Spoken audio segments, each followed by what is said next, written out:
Isang mapagpalang umaga po sa ating lahat.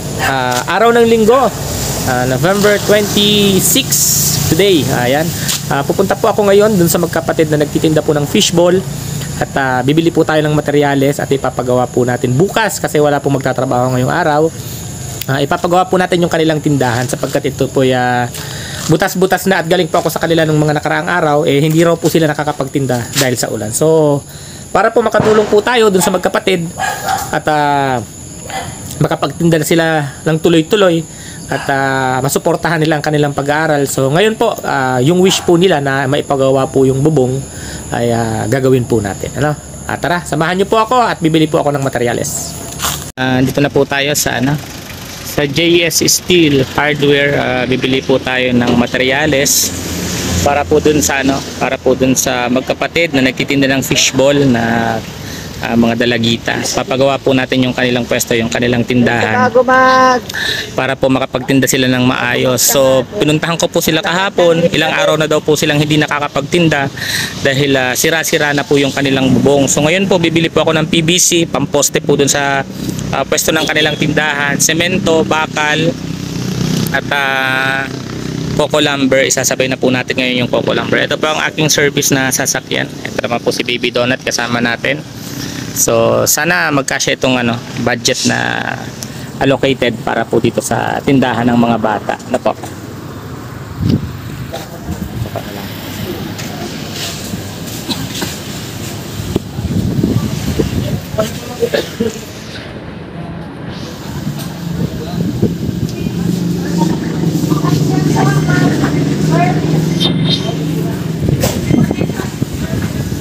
$150 lang ang budget natin para sa PVC bakas. At ayan nga po, medyo mahaba po ang pila kaya pipila muna tayo. At may mga nauna ho sa atin. Ayan. Medyo malusog ako ngayon kung mapapansin nyo, medyo malusog si Daddy Donut. At saktong-sakto lang naman yung katawan. Ayan po, dito po kasi yung murang bilihan ng mga materyales kaya dito po tayo pumunta. At ang nagbibideo po sa akin yung aking pinsan at siya rin po ang aking service. Siya po ang tricycle driver. Siya po lagi ang aking kinukuha pagka may bibilhin po akong materyales.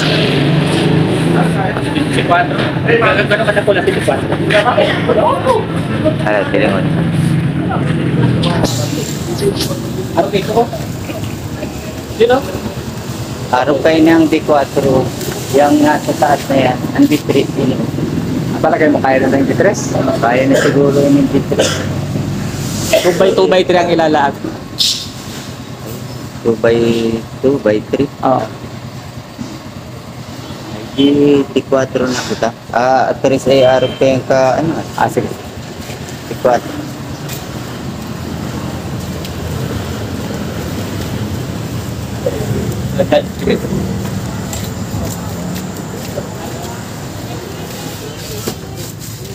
At ito na nga, makikiupo na muna si Daddy Donut. Magmumukha tayong tambay dito kasi may isang lalaki pang nauna sa akin, may nakapila pa. So ayan nga dito ho tayo tinuro dahil dito nga po ang mas mura na bilihan ng mga materyales at sana mapasaya natin yung magkapatid at mabibigyan na natin sila ng bubong, makakapagtinda na sila ng maayos at syempre yung kanilang ama hindi na po mag-aalala na mababasa sila. One time nga po, isang beses pumunta ako doon na yung ama nila as in talagang nagpupursige na malagyan ng bubong yung bahay nila. Hindi ko lang nakuha ng video. And then yung poso nila medyo barado na, ayun, ginagawa rin ng kanilang ama. At dito nga pala nagtanong sila kung ako raw sundalo o pulis. Madalas ako mapagkamalang sundalo o pulis, kaya hindi ako minsan umaakit ng medyo masukal na lugar, liblib na lugar kasi mahirap na nga at madalas tayong mapagkamalan. At ayan na nga medyo matagal pa, medyo natatagalan ng pagbili si Daddy Donut at inuuna pa po yung isang lalaki na nauna sa akin. Siyempre, kunti lang naman ang materyales na ating bibilhin, kaya maghihintay-hintay po tayo. At saka kasama ko naman kayo mga kalingap, kasama ko kayo na bumibili ng materyales habang kayo'y nanonood. Ano po?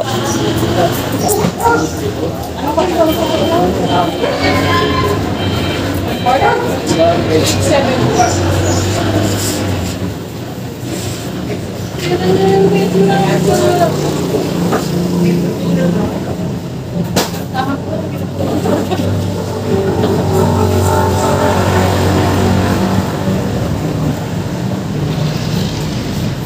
ayan ho, habang naghihintay tayo, tumitingin-tingin, ayun hong lalaking dumaan na Chinese, kaibigan ho natin yan. Siya si may-ari ho yan ng mga pwesto ng mga cellphone sa sentro. Ayan, nakapag-chismis patuloy ako sa inyo. Medyo chismoso kasi ito si Daddy Donut eh. At yung babae, ayan, yung dalawang nakakabantay dyan sa unahan, hindi ko ho yan kilala. Bantay ho sila siya. At saka nila ko order at saka nila rin ako magbabayad. Yung lalaki lang na may kausap sa cellphone, yun lang po ang aking kakilala. Ayan. At susunod na po, ako na po ang susunod dito sa lalaki.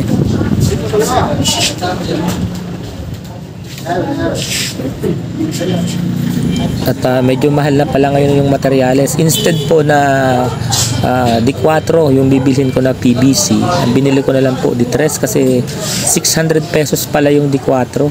Ayan, ay kulang yung dala kong pera, kukulangin ako. So ang binili ko na lang D3 dahil 260 lang siya. Kapag ho tayo bumibili, syempre binabudget ko rin ho yung dala-dala kong pera kasi mahirap nang ma-short. So ayan, ako na po yung ine-entertain ng babae.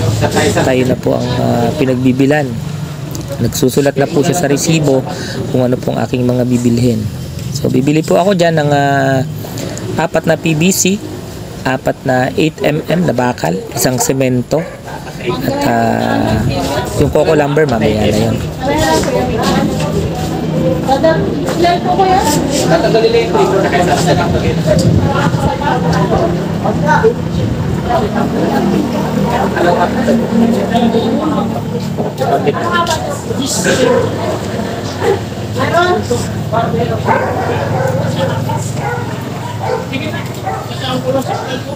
At ayan na nga, magbabayad na si Daddy Donut. Ayan, medyo mahal na pala ang materyales ngayon. Parang alam ko naman yung presyo ng materyales.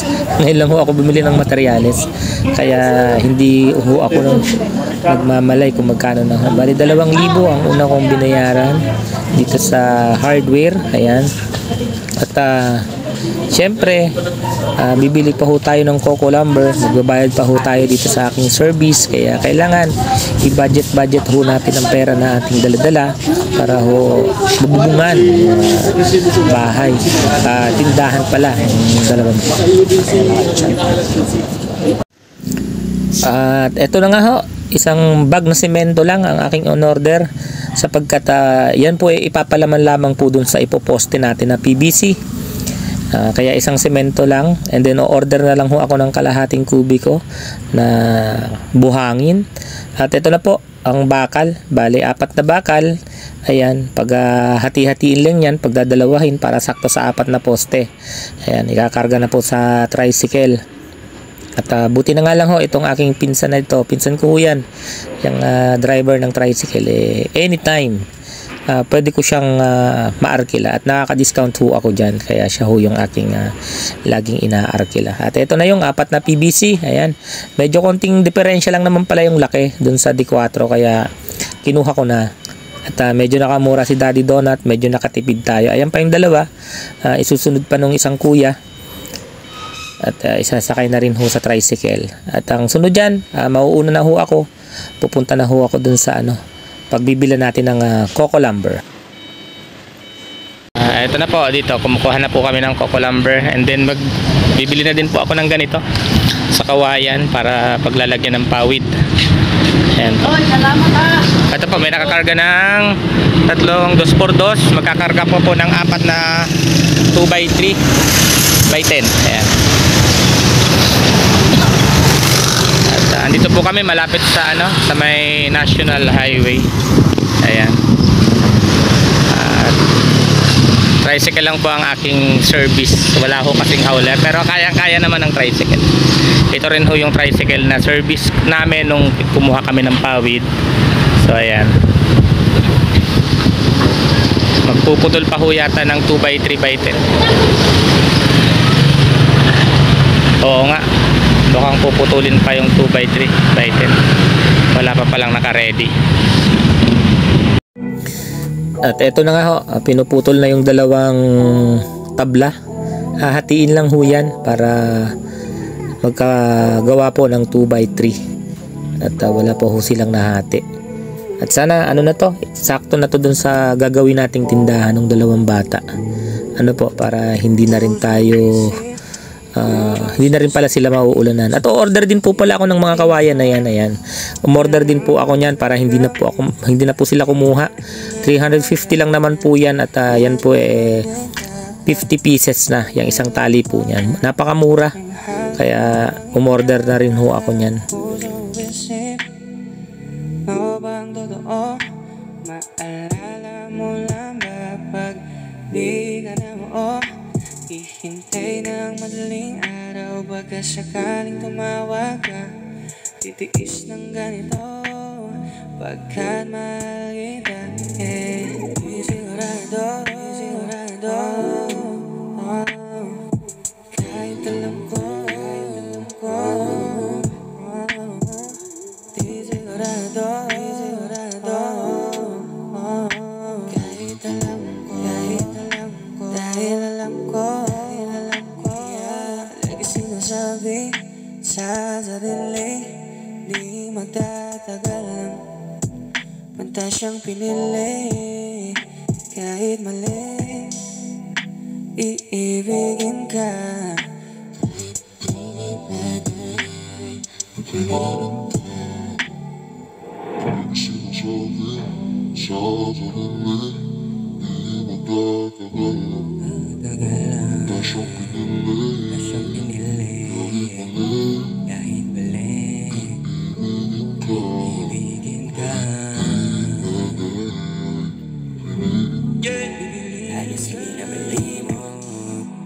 Gusto nang mawala pero kusang bumabalik, mga tanong na umiikot, iniisip ang sagot. Morning po sa ating lahat. Nandito na po tayo sa bahay ni Tatay Fernando. Ayan, nandun siya. So ayan, makakapagtinda na po yung mga kanyang mga anak. Nakita nyo naman po yung bubong na pinagpepwestuhan, may trapal na lang, then butas-butas na. So ngayon po nakapag-order po tayo ng coco lumber, bakal, semento, at saka ng PVC para bale maging ano siya dyan. Ito yung ganito poste, gagawing poste nung ano. Ito medyo ano na kasi hindi na matibay. So ayan na po, ayan na yung ating materyales, paparating na. At tutulong tayo sa pagbaba ng materyales. Ayan na po.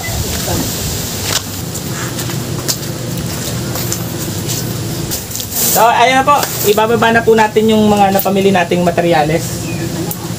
Ito yung poste. Ay, driver pala yun. Mukhang poste lang. Mukhang poste. So ayan, dito na lang. Kasi bukas lang din naman ng umaga gagawin na to eh. Para hindi na siya ilabas ulit. Kaya mawara pa yan. Hindi mo ba daw sa laong sa may siklad? Ini nga no. Are, hindi mo na. Hindi mo sa may siklad, baka mahatak pa yan. Ini yan. Kaya po, binabayan natin yung kawayan. Ito lang sunod. Ayan.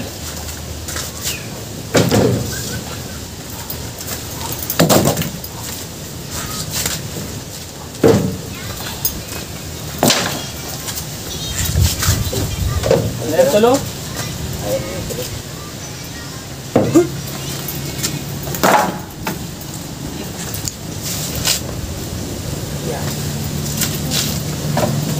Alam lang ta nakagamit ko.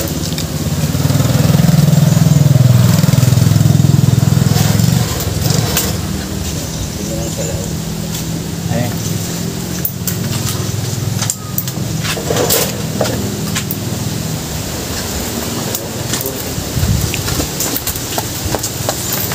Saro-saro.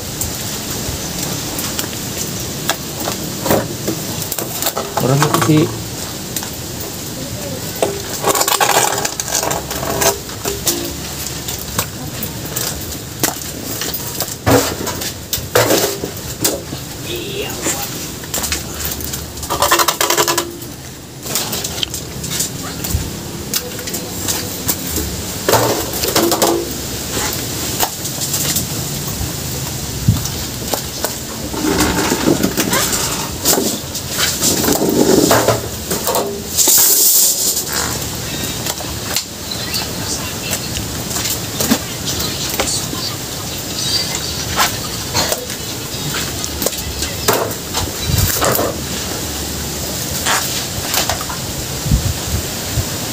Ito na po yung itsura ng kanilang bubong kaya hindi makapagtinda yung dalawang bata.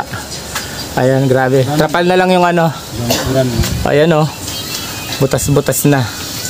Sobra butas-butas. At nandito si Tatay Fernando. Tay, anong masasabi mo at mabububungan na yung tindahan ng yung mga anak?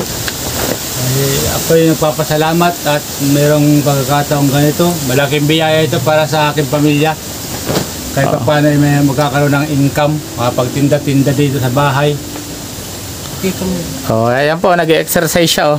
May hinihilang tubig.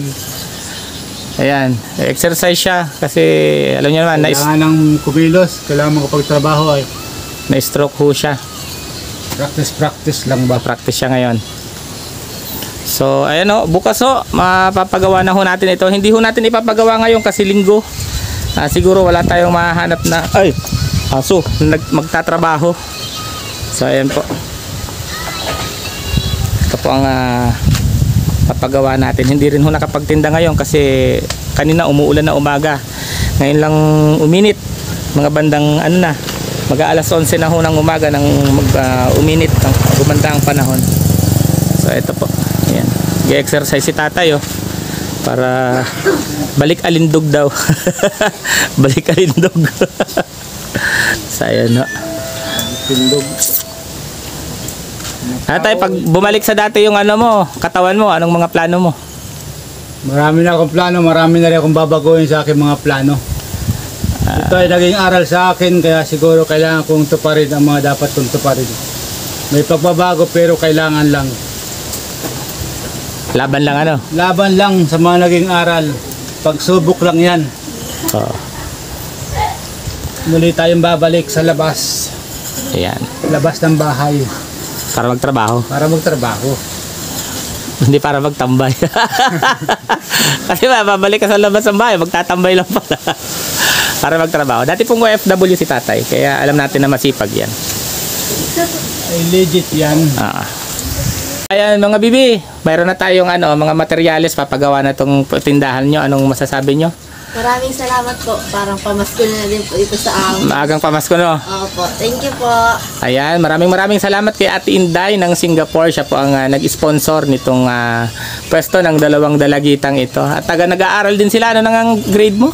Grade 11 na po. Siya, Grade grade 8. So ayan po, sa mga gusto din palang makatulong sa pag-aaral ng dalawang batas, sa una ko nga pong video sa kanila, sa una kong content, nagtitinda po sila rito ng mga fishball, hotdog, isaw para po sa kanilang pag-aaral. Sila na lang din po ang nagpapaaral sa kanilang mga sarili dahil po ang kanilang ama, ayan po, hindi po makapagtrabaho dahil na-stroke, na-paralyze. So ayan, sa mga gusto pong magpahatid pa po ng tulong para po sa dalawang estudyante and pandagdag puhunan para po sa dalawang batang nagsusumikap na makatapos ng pag-aaral, maraming salamat na po in advance. Yun po maagang papasko na para sa kanilang dalawa. Interviewin din po natin si nanay, so sana magkarinigan kami at medyo mahina po ang kanyang pandinig. Interviewin po natin siya sa kanilang karanasan sa kanilang buhay. Po si nanay, ayan, medyo mahina na po ang kanyang pandinig pero naririnig mo akong konti. Ayan. Kumusta na yung pandinig mo? Wala, malapitan. Kailangan malapitan. Oo. Dati nagtatrabaho ka? Pag nabili, hindi ko siya naririnig pag malayo. Pag malayo? Malapit-lapit talaga. Parang Minsan hindi ko naiintindihan. tulad nitong harapan natin na medyo parang Naiintindihan ko. siksik na ako dito sa may harap mo. Paano nawala ang pandinig mo? Basta mga 3 weeks na bago mag-unda. Oo. Obserbahan ko na parang nanghihina ang dilig ko. Oo. Tapos pag nabili, hindi ko na naririnig. Anong findings ng doktor? Ano daw? Kailangan check up nga daw. Pag check up namin, may reseta. Oo. Kaso nabili namin gamot. Hindi ba? Hindi na gustuhan sa linggo. Wala pa na parang. Wala kang pambiling gamot? Ha? Walang pambiling gamot? Magkano ang gamot inaabot? Ha? Magkano yung gamot inaabot? Nandiyan yung reseta ay. Magkano? May tag 50 pesos ang isa. May 40 na isa. Bali ilang reseta? Hindi. Hindi ako masyadong naririnig din. Tinitingnan niya lang yung buka ng bibig ko. Malipid lang. Kaya niya ako naiintindihan. Nalabutan ni Alex. Kasi after 1 week, 2 weeks, babalik ulit para check ulit. Pag hindi nakuha sa gamot, kapag-operahan kasi may putas na yun. Tenga ko. Oo. So Maagapan daw. Oo. Kaya naapektuhan ang pinatrabaho ko. Oh, so bali ho nakapa-check up na ho siya. Ang problema hindi lang siya makabili ng gamot kasi walang pampagamot. Ito ho ang reseta. Ayan. Ayan ho. Medyo mahal nga ang reseta, isa, dalawa. Bali tatlong gamot, good for 26 days. May pang 2 weeks at may pang 1 week na inuman. Ayan. Sa mga nais din pong tumulong sa magbigay po ng panggamot ni nanay para po siya makapagtrabaho ulit. Dahil nagtatrabaho po siya dati sa isang malaking tindahan sa bayan. So ayan ho. Sa mga nais pong tumulong at magpaabot ng tulong, makatulong po tayo kay nanay para maibalik po ang kanyang pandinig. Makabili ho ng ng gamot kasi pagka hindi daw po nakabili ng gamot, magreresulta po ng pag-oopera na po sa kanya. Siguro madadala pa ho ito ng gamot kaya sabi ng doktor kailangan pa ng gamot. So ayan ay, alis na din ako. Nagbili lang ako ng mga pambubong sa pagtinda ng mga anak mo. Ayan. Imbis na ibibili ng gamot, bigas muna. Ayun ho, hindi rin ho pala siya makapa-check up. Dapat ho pala may mga follow-up check up si nanay. Hindi ho siya makapa-check up kasi nga instead na ibili ho ng kanyang gamot, ibibili muna ng bigas para may makain ho sila. Sobrang hirap talaga ng buhay. Ayun ho, medyo maayos ho ang kanilang bahay. At ito na lang ho ang naititira na napundar nga ho dun sa pag-abroad ho ng kanyang asawa sa pagiging OFW. Kaya ho, ayan, medyo maayos ang kanilang bahay. Pero financially, ayan, walang-wala ho talaga. Ako, nagkaisip din ako ganyan. Maraming salamat po pala sa sumusuporta sa channel ni Daddy Donut. At huwag po natin kalimutang suportahan ang channel po ni Kuya Bal, ni Ate Edna, ni Kalinga Prab at ang buong team Kalinga po. At patuloy nyo pong suportahan si Daddy Donut. At sa hindi pa po nakasubscribe, please subscribe at hit nyo na po ang notification bell para po lagi kayong updated sa lahat ng upload ni Daddy Donut. At malaking tulong po ang panonood po ninyo ng aking mga vlog sapagkat marami din po tayong matutulungan. Nililingap po nating mga kababayang naghihirap. Ayan. Ingat po kayo at ingat din ako. God bless us all po.